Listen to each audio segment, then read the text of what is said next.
ਸਤਿ ਸ਼੍ਰੀ ਅਕਾਲ ਜੀ। ਅੱਜ ਇੱਕ ਵਾਰ ਫਿਰ ਮੈਂ ਨਵਰੂਪ ਹਾਜ਼ਰ ਹਾਂ ਤੁਹਾਡੇ ਨਾਲ ਗੱਲਬਾਤ ਕਰਨ ਲਈ ਮਾਨਸਿਕ ਜਾਗਰੂਕਤਾ ਬਾਰੇ।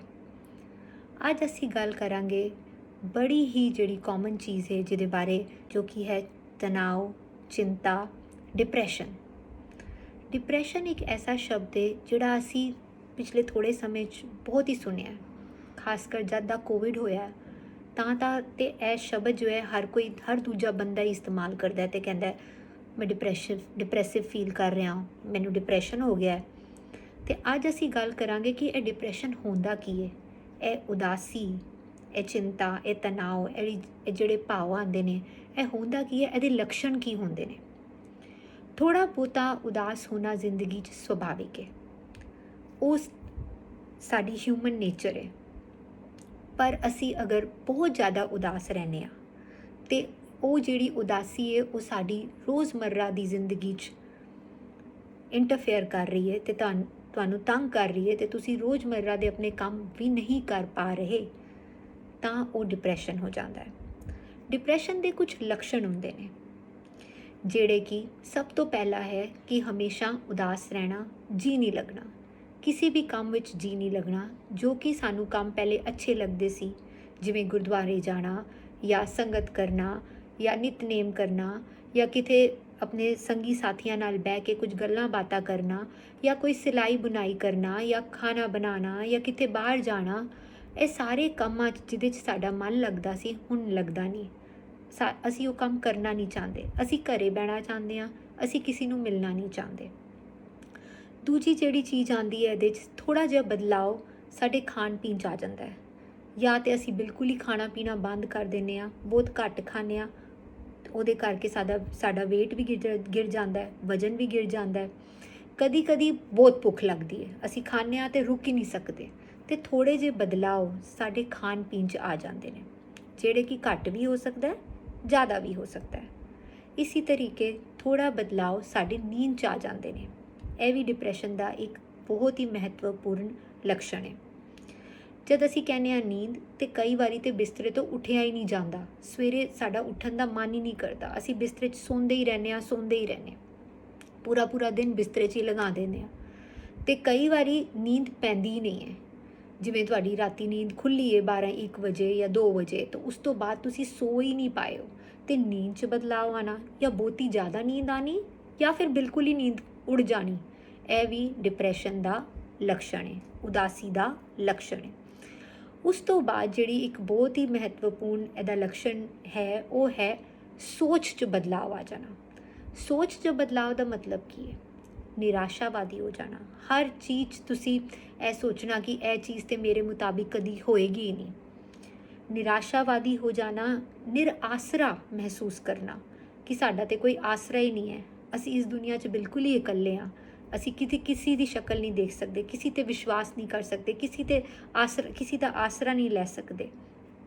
ਇਹਨੂੰ ਅਸੀਂ ਕਹਿੰਦੇ ਹਾਂ ਹੋਪਲੈਸਨੈਸ।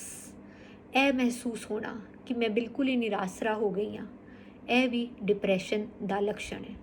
ਇੱਕ ਹੋਰ ਜਿਹੜਾ ਡਿਪਰੈਸ਼ਨ ਦਾ ਲੱਛਣ ਹੈ ਉਹ ਇਹ ਕਿ ਮੇਰੀ ਕੋਈ ਵੈਲਿਊ ਹੀ ਨਹੀਂ ਹੈ, ਮੈਂ ਕਿਸੇ ਕੰਮ ਦੀ ਨਹੀਂ ਹਾਂ। ਆਪਣੇ ਨਾਲ ਧੀਰੇ ਧੀਰੇ ਘ੍ਰਿਣਾ ਹੋਣੀ ਸ਼ੁਰੂ ਹੋ ਜਾਣੀ, ਆਪਣੇ ਬਾਰੇ ਇਹ ਸੋਚਣਾ ਕਿ ਮੈਂ ਇਹ ਕੰਮ ਅੱਛਾ ਨਹੀਂ ਕਰ ਸਕਦੀ, ਮੈਂ ਅੱਛੀ ਦਿਖਦੀ ਨਹੀਂ ਹਾਂ, ਮੈਂ ਅੱਛਾ ਬੋਲਦੀ ਨਹੀਂ ਹਾਂ, ਮੈਂ ਅੱਛਾ ਕੋਈ ਕੰਮ ਨਹੀਂ ਕਰ ਸਕਦੀ, ਕੋਈ ਮੈਨੂੰ ਪਿਆਰ ਨਹੀਂ ਕਰਦਾ, ਮੈਂ ਕਿਸੇ ਚੱਜ ਦੀ ਨਹੀਂ, ਮੈਂ ਕਿਸੇ ਕੰਮ ਦੀ ਨਹੀਂ। ਇਹੋ ਜਿਹੇ ਜਦ ਤੁਹਾਡੇ ਸੋਚ 'ਚ ਵਿਚਾਰ ਆਉਣ ਲੱਗ ਜਾਂਦੇ ਨੇ, ਤਾਂ ਇਹ ਵੀ ਡਿਪਰੈਸ਼ਨ ਦਾ ਲੱਛਣ ਹੈ। ਨਾਲ ਇਸ ਤੋਂ ਬਾਅਦ ਤੁਹਾਡੀ ਰੋਜ਼ਮर्रा ਦੀ ਜ਼ਿੰਦਗੀ 'ਚ ਉਹਦਾ ਪ੍ਰਭਾਵ ਪੈਂਦਾ ਹੈ। ਜਿਵੇਂ ਤੁਸੀਂ ਜੋ ਵੀ ਕੰਮ ਕਰਦੇ ਹੋ, ਯਦੀ ਤੁਸੀਂ ਟੀਚਰ ਹੋ ਅਤੇ ਤੁਸੀਂ ਉੱਠ ਕੇ ਸਕੂਲ ਜਾ ਨਹੀਂ ਪਾ ਰਹੇ, ਜਾਂ ਤੁਸੀਂ ਜੋ ਵੀ ਕੰਮ ਕਰਦੇ ਹੋ, ਆਫਿਸ ਜਾਣਾ ਹੈ ਜਾਂ ਦੁਕਾਨ ਜਾਣਾ ਹੈ ਜਾਂ ਜੋ ਵੀ ਕੰਮ ਕਰਨਾ ਹੈ ਉਹ ਤੁਸੀਂ ਨਹੀਂ ਕਰ ਪਾ ਰਹੇ, ਜਾਂ ਤੁਸੀਂ ਆਪਣੇ ਬੱਚਿਆਂ ਨੂੰ ਦੇਖਣਾ ਹੈ, ਰੋਟੀ ਬਣਾਉਣੀ ਹੈ, ਕੁਝ ਵੀ ਨਹੀਂ ਕਰ ਪਾ ਰਹੇ, ਕਿਉਂਕਿ ਜਾਂ ਤਾਂ ਮੈਂ ਸੌਂਦੀ ਰਹਿੰਦੀ ਹਾਂ ਜਾਂ ਫਿਰ ਮੈਂ ਆਪਣੇ ਹੀ ਖਿਆਲਾਂ 'ਚ ਡੁੱਬੀ ਰਹਿੰਦੀ ਹਾਂ, ਅਤੇ ਮੇਰੀ ਜੋ ਰੋਜ਼ਮर्रा ਦੀ ਜ਼ਿੰਦਗੀ ਹੈ ਉਹਦੇ 'ਚ ਉਹਦਾ ਇਫੈਕਟ ਆ ਰਿਹਾ, ਉਹਦਾ ਪ੍ਰਭਾਵ ਪੈ ਰਿਹਾ ਹੈ, ਅਤੇ ਇਹਦਾ ਮਤਲਬ ਹੈ ਉਹ ਡਿਪਰੈਸ਼ਨ ਦਾ ਲੱਛਣ ਹੈ। ਅਤੇ ਇਹ ਜਿਹੜੇ ਡਿਪਰੈਸ਼ਨ ਦੇ ਲੱਛਣ ਨੇ, ਇਹ 2 ਹਫ਼ਤੇ ਤੋਂ ਜ਼ਿਆਦਾ ਅਗਰ ਰਹਿ ਜਾਣ, ਕੁਝ ਲੱਛਣ ਇਹਨਾਂ ਵਿੱਚੋਂ ਜੋ ਮੈਂ ਤੁਹਾਨੂੰ ਦੱਸੇ ਨੇ ਸਾਰੇ ਹੀ, ਜਾਂ 2-4 ਲੱਛਣ ਇਹਨਾਂ ਵਿੱਚੋਂ ਅਗਰ ਤੁਹਾਨੂੰ ਦਿਸ ਰਹੇ ਨੇ ਆਪਣੇ 'ਚ ਜਾਂ ਆਪਣੇ ਨਜ਼ਦੀਕੀ ਲੋਕਾਂ 'ਚ, ਤੇ ਉਹ 2 ਹਫ਼ਤੇ ਤੋਂ ਜ਼ਿਆਦਾ ਅਗਰ ਰਹਿੰਦੇ ਨੇ ਤਾਂ ਅਸੀਂ ਉਹਨੂੰ ਡਿਪਰੈਸ਼ਨ ਕਹਿੰਦੇ ਹਾਂ। ਇਹ ਤੇ ਸੀ ਸਾਰੇ ਲੱਛਣ ਜਿਹਨੂੰ ਦੇਖ ਕੇ ਤੁਸੀਂ ਦੱਸ ਸਕਦੇ ਹੋ ਕਿ ਤੁਹਾਨੂੰ ਜਾਂ ਤੁਹਾਡੇ ਕਿਸੇ ਨਜ਼ਦੀਕੀ ਨੂੰ ਡਿਪਰੈਸਿਵ ਸਿੰਪਟਮਸ ਆ ਰਹੇ ਨੇ ਤੇ ਤੁਸੀਂ ਇਹਦਾ ਇਲਾਜ ਕਰੋ। ਹੁਣ ਅਸੀਂ ਗੱਲ ਕਰਾਂਗੇ ਕਿ ਕੁਝ ਐਸੇ ਤਰੀਕੇ ਜਿਹੜੇ ਅਸੀਂ ਅਪਣਾ ਸਕਨੇ ਹਾਂ ਤਾਂ ਕਿ ਅਸੀਂ ਡਿਪਰੈਸ਼ਨ ਤੋਂ ਦੂਰ ਰਹੀਏ, ਜਾਂ ਅਗਰ ਇਹ ਥੋੜ੍ਹਾ ਬਹੁਤਾ ਸ਼ੁਰੂ ਹੋ ਵੀ ਗਿਆ ਹੈ ਤੇ ਉਹਨੂੰ ਅਸੀਂ ਕਿੰਝ ਕਾਬੂ 'ਚ ਲਿਆਉਣਾ ਹੈ। ਇਹ ਸਾਰੇ ਜਿਹੜੇ ਨੁਸਖੇ ਨੇ ਉਹ ਮੈਂ ਤੁਹਾਨੂੰ ਹੁਣ ਦੱਸਣ ਜਾ ਰਹੀ ਹਾਂ। ਸਭ ਤੋਂ ਪਹਿਲਾਂ ਤੇ ਤੁਸੀਂ ਆਪਣੀ ਇੱਕ ਦਿਨਚਰਿਆ ਬਣਾਓ। ਤੁਹਾਡਾ ਇੱਕ ਰੂਟੀਨ ਹੋਣਾ ਚਾਹੀਦਾ ਹੈ। ਸਵੇਰੇ ਅਸੀਂ ਇੰਨੇ ਵਜੇ ਉੱਠਣਾ ਹੈ, ਇਹ ਕਰਨਾ ਹੈ, ਇਹ ਕਰਨਾ ਹੈ, ਉਸ ਤੋਂ ਬਾਅਦ ਇਹ ਕਰਨਾ ਹੈ। ਇੰਝ ਕਰਕੇ ਤੁਸੀਂ ਆਪਣਾ ਇੱਕ ਰੂਟੀਨ ਬਣਾਓ ਤੇ ਕੋਸ਼ਿਸ਼ ਕਰੋ ਉਸ ਰੂਟੀਨ ਨੂੰ ਫੋਲੋ ਕਰਨ ਦੀ। ਤੁਹਾਡੀ ਇੱਕ ਸੈੱਟ ਦਿਨਚਰਿਆ ਹੋਣੀ ਚਾਹੀਦੀ ਹੈ। ਅਗਰ ਉਹ ਨਹੀਂ ਹੁੰਦੀ ਤੇ ਸਾਡਾ ਜਿਹੜਾ ਮਨ ਹੈ ਉਹ ਵਿਚਲਿਤ ਹੋਣਾ ਸ਼ੁਰੂ ਕਰ ਦਿੰਦਾ ਹੈ, ਕਦੀ ਇੱਥੇ ਕਦੀ ਉੱਥੇ, ਕਦੀ ਕਿਸ ਸੋਚ ਤੇ। ਲੇਕਿਨ ਸਾਡੀ ਅਗਰ ਇੱਕ ਸੈੱਟ ਦਿਨਚਰਿਆ ਹੈ, ਸਾਨੂੰ ਪਤਾ ਹੈ ਕਿ ਇਸ ਤੋਂ ਬਾਅਦ ਇਹ ਹੋਣਾ ਹੈ, ਇਸ ਤੋਂ ਬਾਅਦ ਅਸੀਂ ਇਹ ਕਰਨਾ ਹੈ, ਤੇ ਉਹ ਥੋੜ੍ਹਾ ਸਹਾਈ ਹੋ ਜਾਂਦਾ ਹੈ ਇਸ ਡਿਪਰੈਸ਼ਨ 'ਚ ਨਿਕਲਣੇ 'ਚੋਂ। ਦੂਜੀ ਗੱਲ, ਤੁਸੀਂ ਕਿਸੇ ਦੇ ਨਾਲ ਜਾ ਕੇ ਗੱਲ ਕਰੋ, ਚਾਹੇ ਉਹ ਤੁਹਾਡਾ ਨਜ਼ਦੀਕੀ ਰਿਸ਼ਤੇਦਾਰ ਹੋਏ, ਭੈਣ ਹੋਏ, ਮਾਂ ਹੋਏ, ਤੁਹਾਡਾ ਸਪਾਊਸ ਹੋਏ, ਪਤੀ ਹੋਏ, ਪਤਨੀ ਹੋਏ, ਕਿਸੇ ਨਾਲ ਵੀ ਤੁਸੀਂ ਜਾ ਕੇ ਗੱਲ ਕਰੋ ਤੇ ਉਹਨਾਂ ਨੂੰ ਦੱਸੋ ਕਿ ਤੁਸੀਂ ਮਹਿਸੂਸ ਕੀ ਕਰ ਰਹੇ ਹੋ। ਤੁਸੀਂ ਆਪਣਾ ਦਿਲ ਉਹਨਾਂ ਦੇ ਅੱਗੇ ਖੋਲੋ। ਇਸ ਮੌਕੇ ਤੇ ਮੈਨੂੰ ਇੱਕ ਗੱਲ ਯਾਦ ਆ ਗਈ, ਮੈਂ ਸੁਣੀ ਸੀ ਬਹੁਤ ਹੀ ਪਹਿਲੇ, ਕਿ ਦਿਲ ਖੋਲਿਆ ਹੁੰਦਾ ਯਾਰਾਂ ਦੇ ਨਾਲ ਤੇ ਨਾ ਖੁਲਵਾਉਣਾ ਪੈਂਦਾ ਔਜ਼ਾਰਾਂ ਦੇ ਨਾਲ। ਤੇ ਇਸ ਕਰਕੇ ਹੀ ਕਹਿੰਦੇ ਆ ਕਿ ਅਸੀਂ ਆਪਣਾ ਦਿਲ ਜਿਹੜਾ ਹੈ ਖੋਲ੍ਹਣਾ ਹੈ, ਕਿਸੇ ਦੇ ਨਾਲ ਤੇ ਖੋਲ੍ਹਣਾ ਜਿਹਦੇ ਤੇ ਸਾਨੂੰ ਵਿਸ਼ਵਾਸ ਹੈ, ਜਿਹਦੇ ਤੇ ਸਾਨੂੰ ਇਹ ਪੱਕਾ ਭਰੋਸਾ ਹੈ ਕਿ ਇਹਦੇ ਨਾਲ ਮੈਂ ਆਪਣਾ ਦਿਲ ਸਾਂਝਾ ਆਰਾਮ ਨਾਲ ਕਰ ਸਕਦੀ ਹਾਂ ਤੇ ਇਹ ਬੁਰਾ ਨਹੀਂ ਮਹਿਸੂਸ ਕਰਨਗੇ ਜਾਂ ਮੇਰੇ ਬਾਰੇ ਕੁਝ ਹੋਰ ਗਲਤ ਨਹੀਂ ਸੋਚਣਗੇ। ਦੂਜੀ ਗੱਲ ਤੇ ਇਹ ਹੋ ਗਈ। ਤੀਜਾ, ਆਪਣੇ ਨਾਲ ਵੀ ਪਿਆਰ ਕਰੀਏ, ਥੋੜ੍ਹਾ ਆਪਣੇ ਨਾਲ ਪਿਆਰ ਕਰੀਏ, ਥੋੜ੍ਹਾ ਆਪਣੇ ਆਪ 'ਤੇ ਵਿਸ਼ਵਾਸ ਰੱਖੀਏ, ਕਿਉਂਕਿ ਇਹ ਜਿਹੜਾ ਡਿਪਰੈਸ਼ਨ ਹੈ ਉਹ ਸਭ ਤੋਂ ਪਹਿਲੇ ਸਾਨੂੰ ਨਿਰਾਸਰਾ ਕਰ ਦਿੰਦਾ ਹੈ। ਸਾਡੀ ਸੋਚ 'ਚ ਜਿਹੜਾ ਆਉਂਦਾ ਨਾ ਉਹ ਬੇਸਿਕਲੀ ਹੁੰਦਾ ਕਿ ਇਹ ਸਾਡੀ ਸੋਚ ਥੋੜ੍ਹੇ ਵਿਕਾਰ ਪੈਦਾ ਕਰ ਦਿੰਦਾ ਹੈ। ਔਰ ਤੇ ਸੋਚ ਤੇ ਵਿਕਾਰ ਜ਼ਰੂਰੀ ਨਹੀਂ ਕਿ ਉਹ ਸੱਚ ਹੋਣ। ਜਿਵੇਂ ਮੈਂ ਤੁਹਾਨੂੰ ਦੱਸਣੀ ਆ, ਮੈਨੂੰ ਤੇ ਕੋਈ ਪਿਆਰ ਹੀ ਨਹੀਂ ਕਰਦਾ, ਇਵੇਂ ਕਿੰਝ ਹੋ ਸਕਦਾ ਹੈ ਕਿ ਤੁਸੀਂ ਇੰਨੇ ਵੱਡੇ ਹੋ ਗਏ ਹੋ ਤੇ ਸਾਰੀ ਉਮਰ ਤੁਹਾਡੀ ਬੀਤ ਗਈ, ਤੁਹਾਨੂੰ ਕਦੀ ਕਿਸੇ ਨੇ ਪਿਆਰ ਨਹੀਂ ਕੀਤਾ। ਚਲੋ ਅਸੀਂ ਮੰਨਿਆ ਨਹੀਂ ਕੀਤਾ, ਕੋਈ ਇਹੋ ਜਿਹੇ ਉਹ क्षण ਤੁਹਾਡੀ ਜ਼ਿੰਦਗੀ 'ਚ ਨੇ ਜਦ ਕਿਸੇ ਨੇ ਤੁਹਾਡੇ ਨਾਲ ਗੱਲ ਕੀਤੀ, ਕਿਸੇ ਨੇ ਤੁਹਾਨੂੰ 2 ਮਿੰਟ ਪਿਆਰ ਨਾਲ ਪੁੱਛਿਆ, ਉਹ ਪਲ ਆਏ ਸੀ, ਕਦੀ ਤੁਹਾਨੂੰ ਪਿਆਰ ਮਹਿਸੂਸ ਹੋਇਆ ਸੀ? ਕਦੀ ਨਾ ਕਦੀ ਹੋ ਸਕਦਾ ਉਹ ਇਨਸਾਨ ਅੱਜ ਇਸ ਦੁਨੀਆ 'ਚ ਨਾ ਹੋਏ, ਪਰ ਤੁਸੀਂ ਪਿਆਰ ਮਹਿਸੂਸ ਕੀਤਾ, ਮਤਲਬ ਕਿਸੇ ਨਾ ਕਿਸੇ ਨੇ ਤੁਹਾਨੂੰ ਪਿਆਰ ਕੀਤਾ ਹੈ।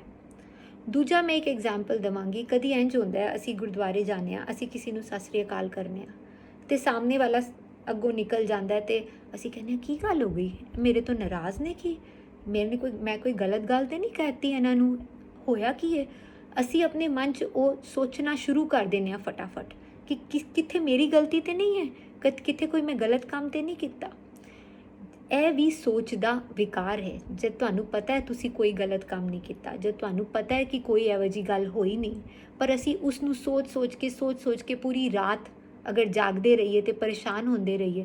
ਇਹ ਵੀ ਤੇ ਹੋ ਸਕਦਾ ਹੈ ਕਿ ਉਹ ਜਲਦੀ 'ਚ ਹੋਣ, ਇਹ ਵੀ ਤੇ ਹੋ ਸਕਦਾ ਹੈ ਕਿ ਉਹਨਾਂ ਨੂੰ ਕੋਈ ਕੰਮ ਹੋਵੇ, ਇਹ ਵੀ ਤੇ ਹੋ ਸਕਦਾ ਹੈ ਕਿ ਉਹਨਾਂ ਦੀ ਨਜ਼ਰ ਕਮਜ਼ੋਰ ਹੋਵੇ, ਉਹਨਾਂ ਨੇ ਤੁਹਾਨੂੰ ਦੇਖਿਆ ਹੀ ਨਾ ਹੋਏ। ਇਹ ਸਾਰੀਆਂ ਚੀਜ਼ਾਂ ਵੀ ਸਾਨੂੰ ਧਿਆਨ ਦੇਣ ਦੀ ਜ਼ਰੂਰਤ ਹੈ ਤੇ ਇਹ ਸਾਰੀਆਂ ਚੀਜ਼ਾਂ ਵੀ ਅਸੀਂ ਜਦ ਮਨੋਚਿਕਿਤਸਕ ਦੇ ਕੋਲ ਜਾਂਦੇ ਹਾਂ ਤੇ ਉਹ ਸਾਨੂੰ ਦਿਖਾਉਂਦਾ ਹੈ ਚੀਜ਼ ਕਿ ਇੱਥੇ ਸਾਡੀ ਸੋਚ 'ਚ ਵਿਕਾਰ ਆ ਰਿਹਾ ਤੇ ਇੱਥੇ ਅਸੀਂ ਆਪਣੀ ਸੋਚ ਬਦਲਣੀ ਹੈ। ਜਿਵੇਂ ਜਿਵੇਂ ਅਸੀਂ ਆਪਣੀ ਸੋਚ ਬਦਲਾਂਗੇ ਸਾਡਾ ਡਿਪਰੈਸ਼ਨ ਉਵੇਂ ਥੋੜ੍ਹਾ ਠੀਕ ਹੋਣਾ ਸ਼ੁਰੂ ਹੋ ਜਾਏਗਾ। ਨਾਲੇ ਆਪਣੀ ਤੰਦਰੁਸਤੀ ਦਾ, ਸਰੀਰਕ ਤੰਦਰੁਸਤੀ ਦਾ ਵੀ ਬਹੁਤ ਧਿਆਨ ਰੱਖੀਏ। ਬਾਹਰ ਆਪਣੇ ਘਰੋਂ ਬਾਹਰ ਨਿਕਲਣੇ, ਮੈਨੂੰ ਪਤਾ ਹੈ ਨਿਕਲਣ ਦਾ ਬਿਲਕੁਲ ਮਨ ਨਹੀਂ ਕਰਦਾ, ਬਟ ਕੋਸ਼ਿਸ਼ ਕਰੀਏ ਜਿੰਨਾ ਥੋੜ੍ਹਾ ਬਹੁਤਾ ਹੁੰਦਾ ਹੈ, ਚਾਹੇ 5 ਮਿੰਟ, ਚਾਹੇ 10 ਮਿੰਟ, ਜਿੰਨਾ ਤੁਸੀਂ ਨਿਕਲ ਸਕਦੇ ਹੋ ਤੁਸੀਂ ਆਪਣੇ ਘਰੋਂ ਬਾਹਰ ਨਿਕਲੋ। ਠੰਡੀ ਤਾਜ਼ੀ ਹਵਾ ਵਿੱਚ ਜਾਓ, ਚਾਹੇ ਸਵੇਰੇ ਜਾਓ ਚਾਹੇ ਸ਼ਾਮੀ ਜਾਓ, ਤੁਸੀਂ ਜਾ ਕੇ ਇੱਕ ਚੱਕਰ ਕੱਟ ਕੇ ਆਓ ਤੇ ਤੁਸੀਂ ਆਪਣੇ ਸਰੀਰ ਦਾ ਵੀ ਧਿਆਨ ਰੱਖੋ, ਆਪਣੇ ਖਾਣ ਪਾਣ ਦਾ ਵੀ ਧਿਆਨ ਰੱਖੋ।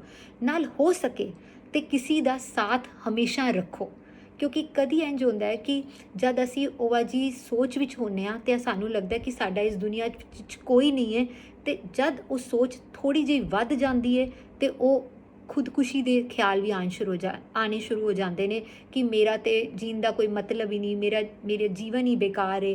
ਤੇ ਐਸੇ ਮੌਕੇ ਤੇ ਅਗਰ ਤੁਹਾਡੇ ਨਾਲ ਕੋਈ ਤੁਹਾਡੇ ਸਾਥ ਹੋਵੇ ਜੋ ਤੁਹਾਨੂੰ ਸਮਝੇ, ਉਹ ਬਹੁਤ ਹੀ ਮਦਦਗਾਰ ਸਾਬਿਤ ਹੁੰਦਾ ਹੈ ਇਸ ਸਮੇਂ ਨੂੰ ਟਪਾਉਣ ਵਾਸਤੇ। ਤੇ ਇੱਕ ਹੋਰ ਗੱਲ ਜਿਹੜੀ ਅਸੀਂ ਤੁਹਾਨੂੰ ਹੁਣੇ ਟਿਪਸ ਦਿੱਤੀਆਂ ਨੇ, ਚਾਹੇ ਉਹ ਰੂਟੀਨ ਸੈੱਟ ਕਰਨ ਵਾਸਤੇ, ਚਾਹੇ ਉਹ ਆਪਣੀ ਸਰੀਰਕ ਤੰਦਰੁਸਤੀ ਦਾ ਧਿਆਨ ਰੱਖਣ ਵਾਸਤੇ, ਚਾਹੇ ਕਿਸੇ ਦੇ ਨਾਲ ਗੱਲ ਕਰਨ ਬਾਰੇ, ਚਾਹੇ ਆਪਣਾ ਧਿਆਨ ਮਨ ਨਾ ਵੀ ਹੋਏ ਤਾਂ ਵੀ ਥੋੜ੍ਹਾ ਥੋੜ੍ਹਾ ਆਪਣਾ ਧਿਆਨ ਕਿਸੇ ਹੋਰ ਪਾਸੇ ਲਗਾਉਣ ਵਾਸਤੇ, ਅਗਰ ਇਹ ਸਾਰੀਆਂ ਚੀਜ਼ਾਂ ਕਰਕੇ ਵੀ ਤੁਹਾਨੂੰ ਫੀਲ ਹੋ ਰਿਹਾ ਹੈ ਕਿ ਨਹੀਂ ਮੇਰੇ ਇਹ ਉਦਾਸੀ ਜਾ ਨਹੀਂ ਰਹੀ, ਮੈਨੂੰ ਇਹ ਡਿਪਰੈਸ਼ਨ ਲੱਗ ਰਿਹਾ ਹੈ, ਤੇ ਪਲੀਜ਼ ਪਲੀਜ਼ ਪਲੀਜ਼ ਤੁਸੀਂ ਡਾਕਟਰੀ ਸਲਾਹ ਲਓ, ਮਦਦ ਲਓ। ਇਹਦੇ 'ਚ ਕੋਈ ਸ਼ਰਮ ਨਹੀਂ ਹੈ, ਇਹਦੇ 'ਚ ਕੋਈ ਘਬਰਾਉਣ ਦੀ ਗੱਲ ਨਹੀਂ ਹੈ, ਇਹਦੇ 'ਚ ਕੋਈ ਇਹ ਫੀਲ ਨਹੀਂ ਕਰਨਾ ਕਿ ਮੈਂ ਇਹ ਤੇ ਮੇਰੀ ਕੋਈ ਕਮਜ਼ੋਰੀ ਹੈ, ਬਹੁਤ ਵੱਡੀ ਮੇਰੇ ਮਨ ਦੀ ਕਮਜ਼ੋਰੀ ਹੈ, ਮੈਂ ਤੇ ਇੰਨੇ ਚਿਰ ਤੋਂ ਸੰਗਤ ਜਾ ਰਹੀ ਹਾਂ, ਮੈਂ ਤੇ ਇੰਨੇ ਚਿਰ ਤੋਂ ਗੁਰਦੁਆਰੇ ਜਾ ਰਹੀ ਹਾਂ, ਮੈਂ ਕਿਵੇਂ ਇੰਨੀ ਕਮਜ਼ੋਰ ਹੋ ਸਕਦੀ ਹਾਂ। ਇਹਦੇ 'ਚ ਕੋਈ ਗੱਲ ਨਹੀਂ ਹੈ, ਕਿਉਂਕਿ ਡਿਪਰੈਸ਼ਨ ਕਿਸੇ ਨੂੰ ਵੀ ਹੋ ਸਕਦਾ ਹੈ, ਕਿਸੇ ਉਮਰ 'ਚ ਵੀ ਹੋ ਸਕਦਾ ਹੈ, ਬੱਚੇ ਨੂੰ ਵੀ ਹੋ ਸਕਦਾ ਹੈ, ਬਜ਼ੁਰਗ ਨੂੰ ਵੀ ਹੋ ਸਕਦਾ ਹੈ। ਇਹਦਾ ਕੋਈ ਸਪੈਸੀਫਿਕ ਅਸੀਂ ਕਹੀਏ ਕਿ ਇੱਕ ਕਾਰਨ ਹੈ ਡਿਪਰੈਸ਼ਨ ਦਾ, ਇਹਦਾ ਕੋਈ ਇੱਕ ਕਾਰਨ ਜਿਹੜਾ ਹੈ ਅਸੀਂ ਨਹੀਂ ਕਹਿ ਸਕਦੇ ਕਿ ਇਹਦੇ ਕਰਕੇ ਹੀ ਇਹ ਡਿਪਰੈਸ਼ਨ ਹੋਇਆ, ਅਸੀਂ ਕਦੀ ਨਹੀਂ ਕਹਿ ਸਕਦੇ। ਹਾਂ, ਕੁਝ ਹੁੰਦੇ ਨੇ ਕਾਰਨ, ਬਟ ਜ਼ਰੂਰੀ ਨਹੀਂ ਕਿ ਉਹੀ ਕਾਰਨ ਹੋਣ ਕਿ ਜਿਹਦੇ ਕਰਕੇ ਇਹ ਡਿਪਰੈਸ਼ਨ ਜਿਹੜਾ ਹੈ ਤੁਹਾਡੀ ਜ਼ਿੰਦਗੀ 'ਚ ਨਜ਼ਰ ਆਏ। ਤੇ ਇਸ ਕਰਕੇ ਪਲੀਜ਼ ਡਾਕਟਰੀ ਸਲਾਹ ਲਓ, ਡਾਕਟਰ ਕੋਲ ਪਹੁੰਚੋ, ਇਹ ਚੀਜ਼ਾਂ ਨਾਲ ਕਰਦੇ ਰਹੋ। ਇਹ ਅਸੀਂ ਕਹਿ ਸਕਦੇ ਹਾਂ ਇਹ ਫਸਟ ਏਡ ਨੇ, ਇਹ ਬੈਂਡੇਡ ਹੈ। ਤੁਸੀਂ ਬੈਂਡੇਡ ਲਗਾਈ, ਚੋਟ ਲੱਗੀ ਹੈ, ਹੁਣ ਖੂਨ ਵਗ ਰਿਹਾ ਤੇ ਤੁਸੀਂ ਬੈਂਡੇਡ ਤੇ ਲਗਾਓਗੇ ਨਾ, ਡਾਕਟਰ ਕੋਲ ਜਾ ਰਹੇ ਹੋ ਤੇ ਪਹਿਲੇ ਬੈਂਡੇਡ ਲਗਾਓ ਤੇ ਉਸ ਤੋਂ ਬਾਅਦ ਜਲਦੀ ਤੋਂ ਜਲਦੀ ਡਾਕਟਰ ਕੋਲ ਪਹੁੰਚੋ ਤਾਂ ਕਿ ਤੁਹਾਡਾ ਪ੍ਰੋਪਰ ਇਲਾਜ ਹੋ ਸਕੇ। ਤੇ ਡਿਪਰੈਸ਼ਨ ਜਿਹੜਾ ਹੈ, ਇੱਕ ਗੱਲ ਮੈਂ ਹੋਰ ਜਾਣ ਤੋਂ ਪਹਿਲੇ ਜ਼ਰੂਰ ਕਰਨਾ ਚਾਹਾਂਗੀ, ਜਿਹੜਾ ਕਿ ਡਿਪਰੈਸ਼ਨ ਬਿਲਕੁਲ ਠੀਕ ਹੋ ਸਕਦਾ ਹੈ। ਤੁਸੀਂ ਇਹ ਸੋਚੋ ਕਿ ਇਸ ਬੰਦੇ ਨੂੰ ਡਿਪਰੈਸ਼ਨ ਹੋ ਗਿਆ ਜਾਂ ਮੈਨੂੰ ਲੱਗ ਰਿਹਾ ਕਿ ਮੈਨੂੰ ਡਿਪਰੈਸ਼ਨ ਹੋ ਗਿਆ, ਹੁਣ ਤੇ ਮੈਂ ਕਦੀ ਠੀਕ ਨਹੀਂ ਹੋਵਾਂਗੀ ਤੇ ਮੇਰੀ ਜ਼ਿੰਦਗੀ ਦਾ ਬਿਲਕੁਲ ਹੀ ਖਤਮ ਹੋ ਗਈ ਹੈ, ਹੁਣ ਇਹਦੇ ਬਾਅਦ ਕੋਈ ਜ਼ਿੰਦਗੀ ਨਹੀਂ, ਇਸ ਤੋਂ ਅੱਗੇ ਮੈਂ ਕੁਝ ਸੋਚ ਨਹੀਂ ਸਕਦੀ। ਤੇ ਇਹ ਬਿਲਕੁਲ ਹੀ ਗਲਤ ਸੋਚ ਹੈ, ਇਹ ਵੀ ਡਿਪਰੈਸ਼ਨ ਦੀ ਨਿਸ਼ਾਨੀ, ਕਿਉਂਕਿ ਇਹ ਸੋਚ ਦਾ ਵਿਕਾਰ ਹੈ। ਡਿਪਰੈਸ਼ਨ ਠੀਕ ਹੋ ਸਕਦਾ ਹੈ, ਡਿਪਰੈਸ਼ਨ ਦੀਆਂ ਦਵਾਈਆਂ ਨੇ, ਉਹਨਾਂ ਦੀ ਆਦਤ ਨਹੀਂ ਲੱਗਦੀ। ਪ੍ਰੋਪਰ ਜਦ ਚਿਕਿਤਸਾ ਹੁੰਦੀ ਹੈ, ਜਦ ਪ੍ਰੋਪਰ ਮਨੋਚਿਕਿਤਸਾ ਹੁੰਦੀ ਹੈ, ਨਾਲ ਤੁਸੀਂ ਪ੍ਰੋਪਰ ਦਵਾਈ ਖਾਂਦੇ ਹੋ ਤੇ ਉਹ ਡਿਪਰੈਸ਼ਨ ਬਿਲਕੁਲ ਠੀਕ ਹੋ ਜਾਂਦਾ ਹੈ। ਸਤਿ ਸ਼੍ਰੀ ਅਕਾਲ ਜੀ।